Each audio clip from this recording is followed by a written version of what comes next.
मेरे प्यारे दोस्तों, जय हिंद। एकेडमी फॉर एजुकेशन में आपका स्वागत है। हम लगातार बोर्ड की तैयारी शुरू हो चुकी में कुछ न कुछ टॉपिक की बातें करते आ रहे हैं। आज मेरा टॉपिक के रूप में होगा हिंदी, जो मॉडल पेपर 1 का पार्ट दूसरा होगा। पहले मॉडल पेपर में हमने क्या किया, पहले पार्ट में ये बातें किए थे संस्कृत के बारे में। आज हम बात करेंगे कुछ ऐसे इम्पोर्टेंट प्रश्न के बारे में जो आपको सीधे सीधे एग्ज़ाम में मिलते जाएंगे। आपको इससे ज़्यादा कुछ पढ़ना नहीं है, बस इतने ही पढ़ना है। आप इतना पढ़ के जाएंगे तो अच्छे नंबर आप हिंदी में पा सकते हैं। तो चलिए हम बात कर लेते हैं हिंदी का, जो क्लास 10 का मॉडल पेपर 1 का पार्ट 2 की बात करते हैं हाई स्कूल में। तो प्रश्न नंबर जो 8 का होगा आपके एग्ज़ाम में, वो पूछेगा हास्य रस की परिभाषा लिखिए तथा एक उदाहरण दीजिए। तो सबसे पहले हम क्या करेंगे, हास्य रस जान लेते हैं क्या, और उसका एक उदाहरण दे देते हैं जिससे हमको एक नंबर मिल जाएंगे। तो हास्य रस किसे कहते हैं, तो ध्यान दीजिएगा, किसी पदार्थ या व्यक्ति की असाधारण आकृति, वेशभूषा, चेष्टा आदि को देखकर जो सहृदय में जो विनोद का भाव जागृत होता है उसे क्या कहते हैं, हास्य कहते हैं। क्या कहते हैं, हास्य। यही हास्य जब विभाव, अनुभाव और संचारी भावों में पुष्ट हो जाता है तो उसे क्या कह देते हैं, हास्य रस। अर्थात जब आप किसी ऐसे विचित्र व्यक्ति को देखते हैं, ऐसे वेशभूषा वाले व्यक्ति को देखते हैं जिससे एक मन में भाव उत्पन्न होता है, उसी भाव को आपको हंसी के रूप में आती है, उसी को क्या कहा जाता है, हास्य रस। जैसे उदाहरण में, नाना वाहन नाना बेसा, नाना वाहन नाना वेशा, बिहसे शिव समाज निज देखा, बिहसे शिव समाज निज देखा, कोहु मुखहीन विपुल मुख काहू, बिन पद कर कोहु बहुपद बाहू। दोबारा पढ़ देते हैं, नाना वाहन नाना वेशा, बिहसे शिव समाज निज देखा, कोहु मुखहीन विपुल मुख काहू, बिन पद कर कोहु बाहुपद बाहू।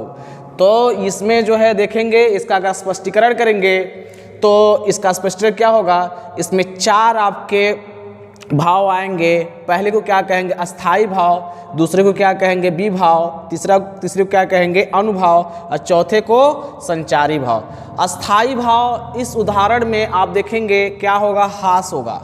जबकि विभाव को 3 भागों में बांटा जाता है, आलंबन विभाव, आश्रयालंबन और उद्दीपन। आलंबन क्या होगा, शिव समाज। आश्रयालंबन क्या होगा, स्वयं शिव। और उद्दीपन क्या होगा, उदाहरण के हिसाब से विचित्र वेशभूषा।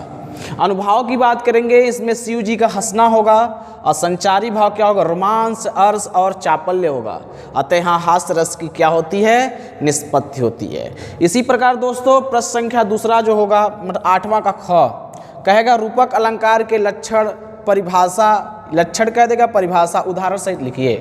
तो सबसे पहले परिभाषा या लक्षण कहेगा लिखने के लिए, तो क्या कहेंगे, जब उपमेय एवं उपमान, 2 शब्द है, जब उपमेय एवं उपमान में भेद होते हुए भी दोनों में अभिन्नता प्रकट की जाए, तो उपमेय को उपमान के रूप में दिखाया जाए तो रूपक अलंकार होता है। उदाहरण में, चरण कमल बंदो हरिराई, चरण कमल बंदो हरिराई।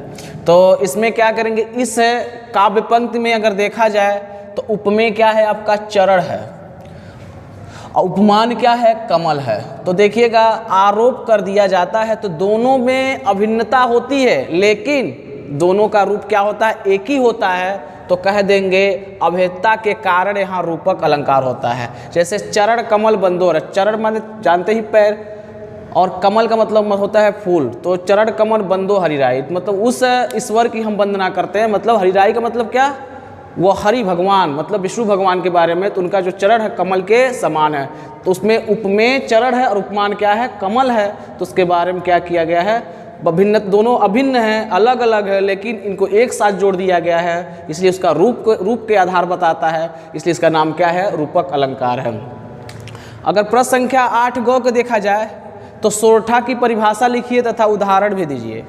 तो सोरठा किसे कहते हैं, तो दोहे का जो उल्टा होता है, दोहे का जो उल्टा रूप होता है उसे क्या कहते हैं, सोरठा कहते हैं। यह अर्ध सममात्रिक छंद होता है। इसमें 4 चरण होते हैं। प्रथम और तृतीय चरण में 11 मात्राएं होती हैं तथा द्वितीय और चतुर्थ चरण में कितने मात्राएं, 13 मात्राएं होती है। पहले और तीसरे चरण के अंत में गुरु लघु आते रहते हैं। तो कहीं कहीं ये तुक मिलता रहता है। जैसे आपके सामने उदाहरण दिया है, जे ही सुमिरित सिद्धि होई गणनायक करिवर बदन, करहु अनुग्रह सोई बुद्धि राशि शुभ गुण सदन। दोबारा पढ़ देते हैं, जे ही सुमिरित सिद्धि होई गणनायक करिवर बदन, करहु अनुग्रह सोई बुद्धि राशि शुभ गुण सदन।